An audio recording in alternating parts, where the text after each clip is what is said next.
যা রোদের তাপ, তো এই তাপে একটু ডিম ভেজে দেখা যাক যে ডিম ভাজা হয় নাকি।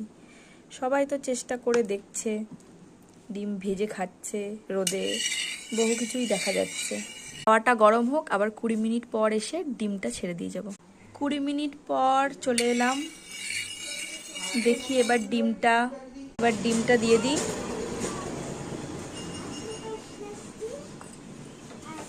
তো 1 ঘন্টা 1.5 ঘন্টা পর এসে দেখছি যে ডিমটা হালকা হয়েছে, তো একটু নুন ছিটিয়ে দিয়ে যাই।